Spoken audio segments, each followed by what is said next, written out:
Merci beaucoup, Jean-Baptiste Kamaté, pour cette belle introduction.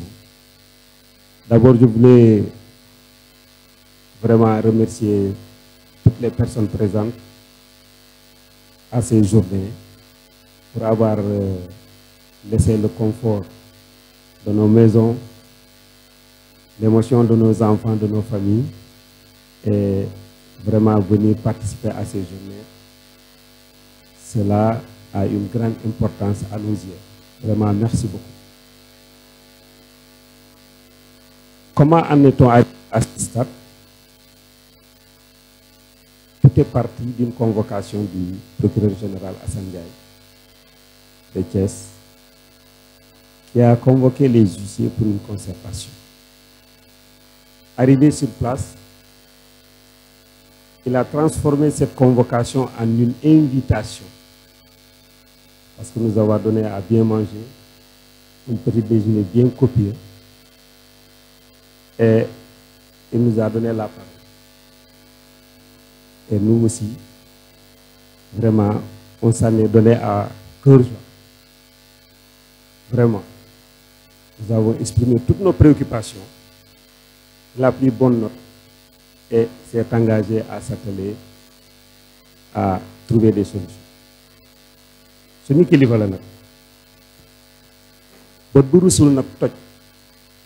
Nous aussi, on s'est dit, si une telle autorité a fait preuve d'une telle humilité, avec ce regard bienveillant, nous aussi, il faut qu'on fasse quelque chose. On s'est donné rendez-vous à l'hôtel avec l'invitation de Mme Aïssatou Dramé. Pendant ce déjeuner, on s'est dit, il faut qu'on fasse quelque chose, il faut qu'on s'organise. Qu'est-ce qu'il faut faire? Souvent, quand on nous accuse de quelque chose, c'est les jeunes, c'est les clercs qui ne font pas le travail, alors que c'est nous-mêmes les responsables. Donc nous allons nous organiser pour nous former. C'est comme ça que tout cela est arrivé et on en est là. Quels sont ceux qui sont là? Ce sont des huissiers de justice du ressort de la Cour d'appel de Thiès, composée des régions de Thiès et de Diourbel. Mais nous ne sommes que 13. Mais nous sommes venus avec nos clercs. Nous sommes venus avec nos clercs. Sur les 63 éventuels participants, les 40 et quelques sont composés de 13 huissiers, le reste ce sont leurs clercs. Donc nous sommes venus pour apprendre. Nous sommes venus pour écouter. Mais écouter auprès de qui?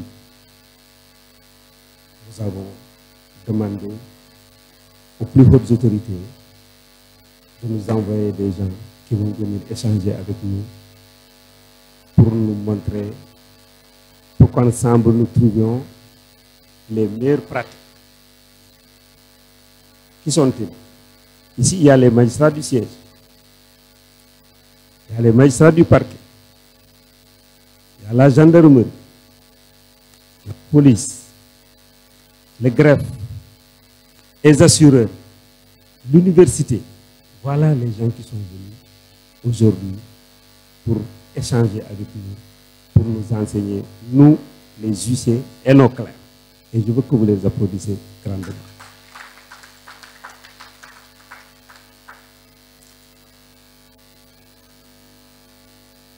Cette formation est d'autant plus importante parce que la Cour d'appel de Thiès, c'est une cour d'appel qui se trouve dans un espace géographique, géopolitique, géoéconomique extrêmement intéressant. Dans les 6 départements, ici se trouvent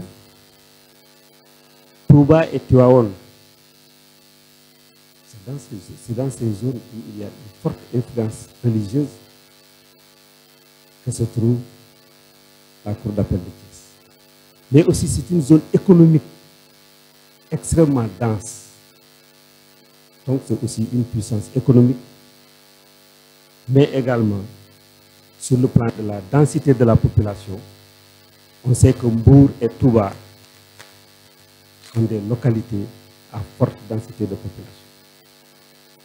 Cela donne une dimension politique extrêmement importante à cette zone. Voilà les pressions que nous vivons. Mais également, c'est une zone peuplée d'agriculteurs, d'éleveurs. Essentiellement, la grande majorité de la population vit peut-être du secteur primaire.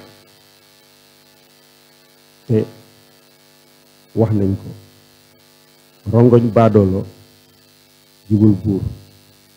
Donc toutes ces pressions, nous qui appliquons la loi, chacun au niveau du stade humain est soumis à toutes ces pressions économiques, religieuses, sociales et tout. Donc c'est pourquoi vraiment nous fondons beaucoup d'espoir à ce qui se fera ici. Mais pour le faire aussi, il faut le réaliser. Il a fallu des soutiens de personnalité. Qu'est-ce qui s'est passé? Lors de notre réunion, on a dit Aïssatou Dramé, vous occupez de ça, Jean-Baptiste, vous occupez de ça, Seynabou Faye, vous occupez de ça, mais vous, Maître Amadou, on a besoin d'un local, c'est vous qui vous en occupez. C'est comme ça que c'est venu. Ben, je suis venu en parler au maire de la ville de Mbour. Ah, nos confrères vont venir à Mbour ici, avec la présence de haute autorité, pour échanger sur les bons procédés d'application de la loi. Et on dira, pour ceux qui sont là et pour les autres, lan moo ñu boole ak mairie, lan moo boole huissier ak mairie. Je vais dire en wolof. Lu ñu boole mooy huissier bu ñu la andilee kayit nga bañ ko jël dafay dem ci sa njaatige muy mairie bi mu jox ko après ñu continuer liggéey. Donc bañ a jël kayit tardelul liggéeyu justice da ko ñëpp xamee noonu. Bu ñëwee sa kër mu jox la kayit nga ne jëluma ko mu dem ci sa njaatige mairie ñu defal ko casier ba pare mu dellu mu dem mu ne procureur mbaa ne président tribunal ñu lan mooy intérêt yi ko ne seen liggéey. Bon mairie suñu partenaire bu am solo la ci liggéey bi. Et le maire Cheikh Issa Sall, qui est en outre le directeur de l'agence de développement municipal, a bien voulu prendre en charge l'hébergement et la restauration de ce séminaire. Je pense que c'est vouloir nous honorer, et nous demandons aussi à nos autorités de bien vouloir vraiment, par leur voix également, le remercier énormément. Le soutien aussi, nous sommes dans une zone touristique. La SAPCO nous a aussi soutenus. Mais aussi, nous sommes dans une zone géographique également d'investissement. L'APIX nous a aussi soutenus. C'est ce qui nous a permis vraiment de réaliser. Il y a d'autres partenaires comme l'AIBB, les ciments du Sahel et autres, mais ça, peut-être à la cérémonie d'ouverture, quand ils seront là, ce sera l'endroit le mieux indiqué. Voici 3 mots clés qui, à mon avis, si nous sortons ici, chacun de nous doit l'avoir. C'est échanger, modéliser et dupliquer. Échanger, modéliser et dupliquer. Parce que de ces rencontres aujourd'hui, il peut sortir quelque chose. Par exemple, si nous prenons le cas de l'assurance, nous avons invité aussi les assureurs. Chacun fait son travail sur son côté. L'huissier fait le constat, le procureur enrôle le dossier, le juge, il juge, après on donne à l'assurance. Oui, chacun fait son travail à un certain niveau. Oui, c'est le commissaire qui fait la police qui fait son constat, la gendarmerie, et puis on s'en fout. Mais aujourd'hui, il faut qu'on trouve un bon procédé. Aujourd'hui, qu'est-ce qui se passe ici au niveau de cette salle, pour les assurances au moins? L'huissier, le gendarme et le policier sont dans cette salle.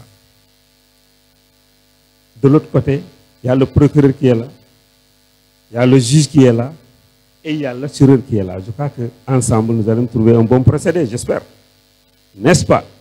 C'est l'exemple dans tous les thèmes. Quand on parle de signification, il faut que chacun regarde la chose de son côté.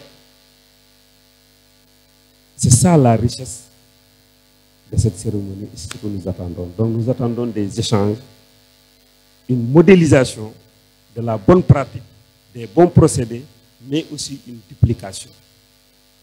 Heureusement que les huissiers ont été très malins. Sur le plan de la duplication, ils sont venus avec leurs clercs. Donc la duplication est réglée. Au moins, il y a 2 clercs par étude, minimum. De ce fait, même les autorités aujourd'hui, si parfois nous les gens comme mon genre qui sont souvent difficiles à joindre, vous avez au moins dans chaque étude 2 personnes auxquelles vous pouvez parler, avec lesquelles vous pouvez parler, ne serait-ce que pour faire avancer les choses.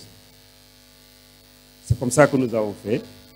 Donc avec humilité, vraiment, le collectif des huissiers de justice de la Cour d'appel de Thiès sont venus vraiment, comme nous l'avons dit, nous avons lantinoor ñu rek sotti suñu bopp yi loo xamante ne mën nañ ko jàpp bu ñu fi jógee ku ci nekk doxalee noonu bu ko defee dana yombal liggéey bi.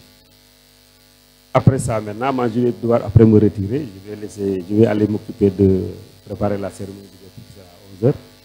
Et c'est Jean-Baptiste Kamaté qui va faire le reste. En tout cas, je vous remercie, monsieur l'avocat général, Cheikh Diakhoumpa, qui représente ici le procureur général, El Hadj Boubou Ndiaye, président du TGI, ici à ma gauche, qui représente le président de la Cour d'appel.